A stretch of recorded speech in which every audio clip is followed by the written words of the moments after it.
Hey, how's it going, everyone? This is the Hammer and Airsoft Smith here, bringing you the review on the Benelli M3 Super 90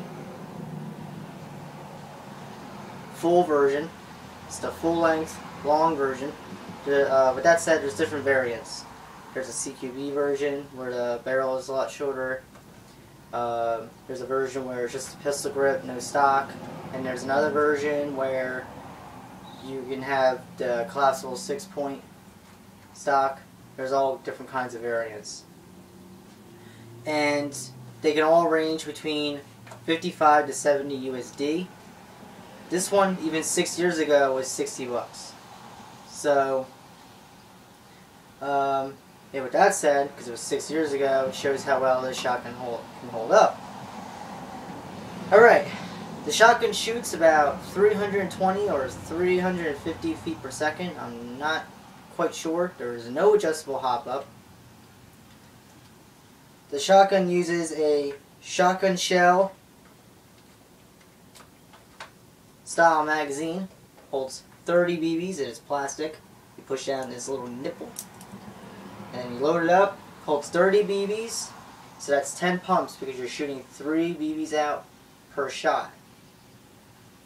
Kind of gives you that realistic shotgun effect.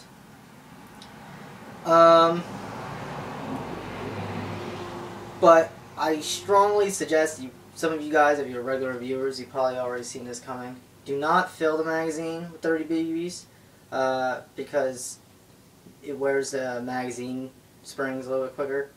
So, I mean, you're only going to go from having like 10 pumps to like 9 or something like that, which is good because you're getting a good amount. You get one less pump, than you normally would, but you're saving the durability on the spring. Now the mag release is right here. I believe on the real steel that would be the bolt release.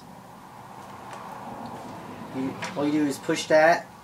There normally is a trap door here, and when you push it, the trap door will just swing open, and then you can reach in, grab the shell with your thumb, take it out, take a new one, load it in, close the trap door, and you're good to go. I took the trap door out a few years ago. The shell does not just fall out.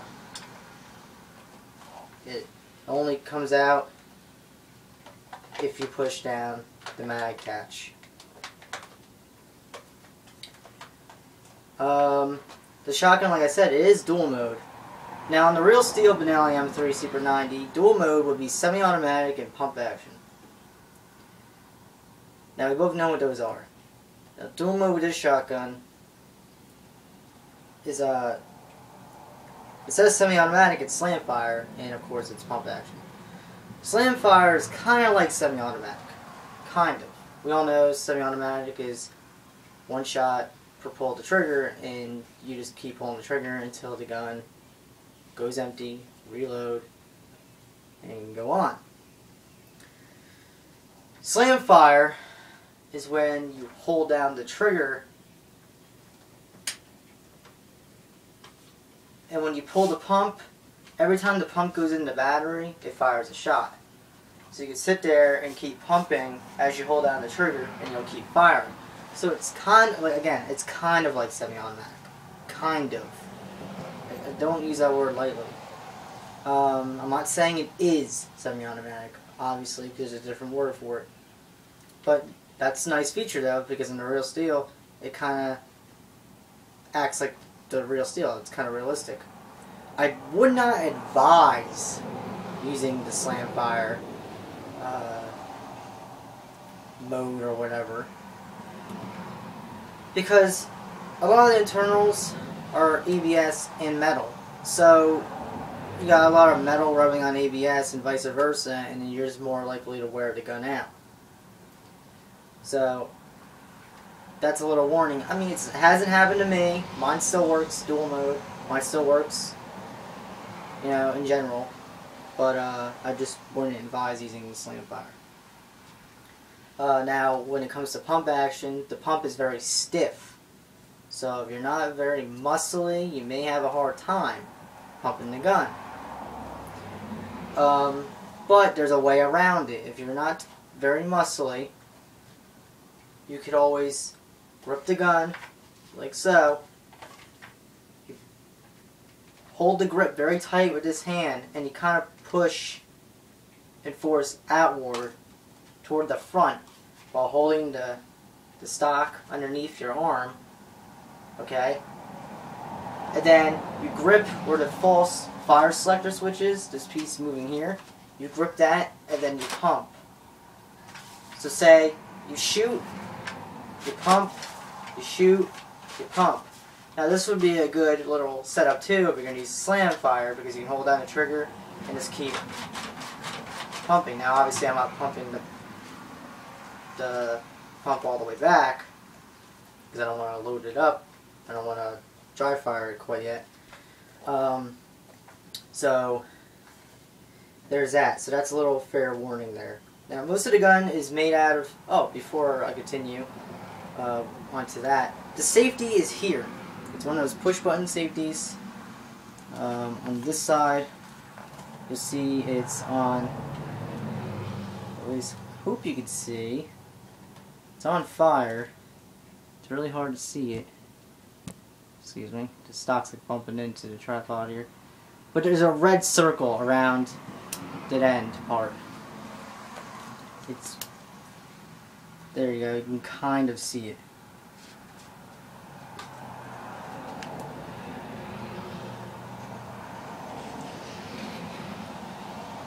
So freaking awkward. There you go. That's on fire. You just push that button in and it's on safe.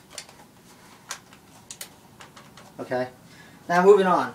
Now what was I going to say? Oh, the construction of the gun. Yeah. It's mostly ABS and metal.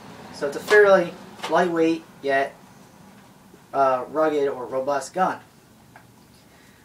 The receiver to the stock is mainly made out of ABS, where the whole front end is mainly made out of metal. The sling mounts are made out of metal. The rear sight, the foresight, the mag clamp, the internals, like the rails for the pump, are metal. Some of the internals, like I said, the receiver are metal, the trigger's metal, the shotgun shell magazine is plastic. So it's like 50-50 on this. And then there's rubberized texture on the pistol grip, the buttstock, and the pump. So it's a pretty well balanced gun.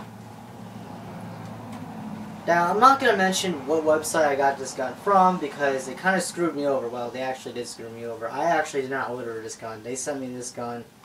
Like, I got it on accident. And on top of that, the sling was cut in half, and there was no mag clamp, which is very important for a shotgun, and even for an airsoft shotgun, because if we slam into something, these are going to get knocked out of balance.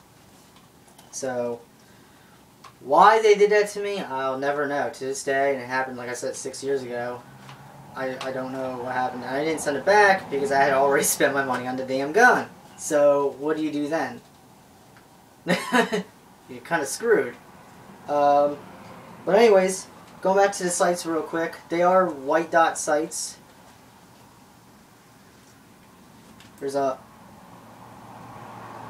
kind of, hope you'll see that. Yep, white. And then there's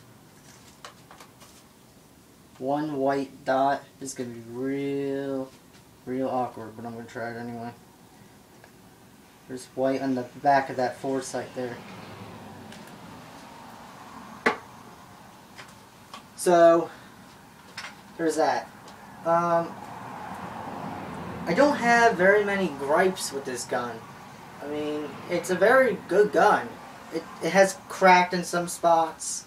It does the fronter, like, the fronter, making up words now, the fore ends, like the barrel and magazine tube assembly, can get a little wobbly, just a tad, but if you take the gun apart, which I warn you, it's a real pain in the ass to take apart and put that together because it's just not made for it.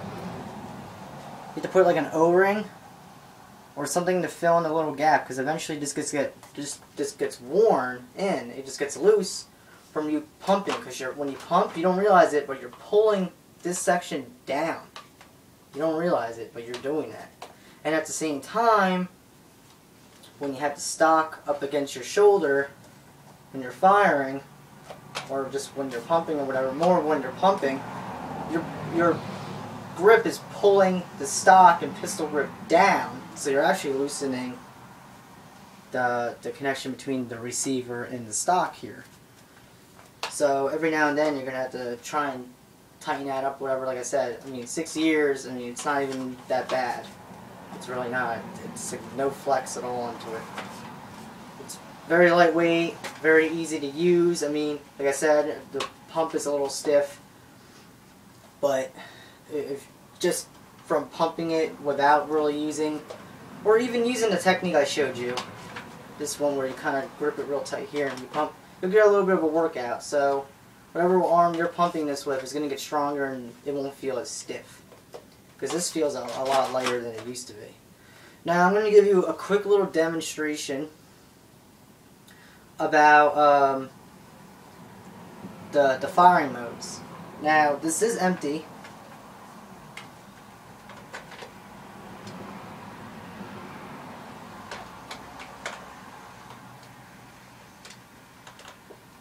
Actually, I'm just going to take the shell out.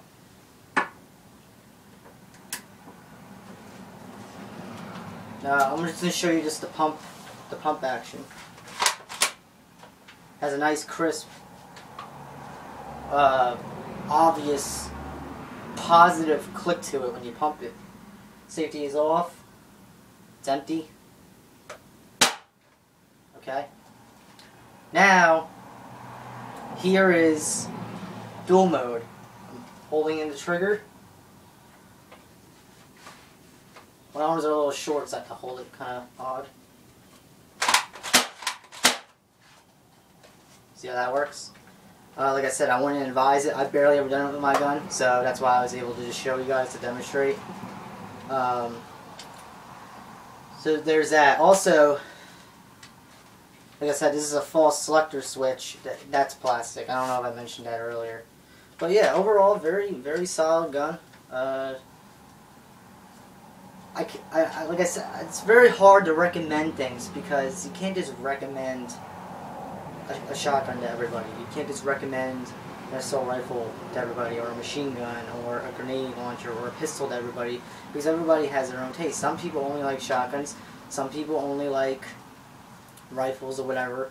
But if you are a shotgun person, I would recommend this. I mean, it is spring powered. You know, just don't knock it till you try it, because really, when it comes down to it, most shotguns are pump action anyway. So if you can get a shotgun for a good price and you don't have to put any CO2 or any kind of propellant in it, and it's just powered by simply pumping the shotgun, then why not?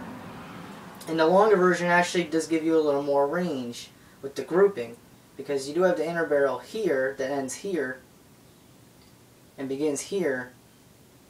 So you have this whole section of a barrel that's keeping all the 3 BBs in a tight group until they get to a certain point. They're building momentum when they're in there.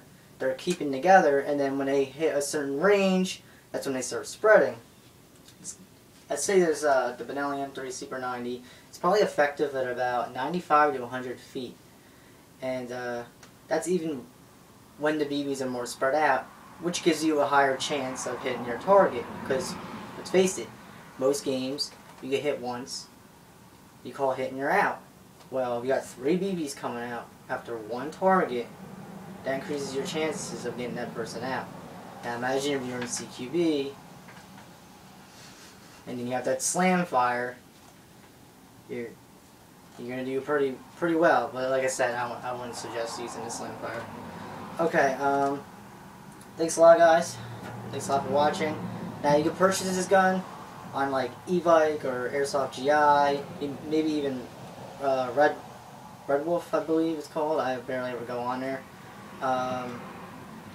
Almost any Airsoft website has it, and they even have spare shells. This is not the original shell. The original shell, the little plastic casing came off of it, and I ended up putting like green Teflon tape on it. Look like one of the green shotgun shells. And here's my little leather pouch with a bunch of spare shotgun shells in it. They come in black, in red for the most part. And each of them hold 30 rounds. Alright guys, thanks a lot for watching. Again, thanks for stopping by. Hope this review was any good. I'll see you guys later.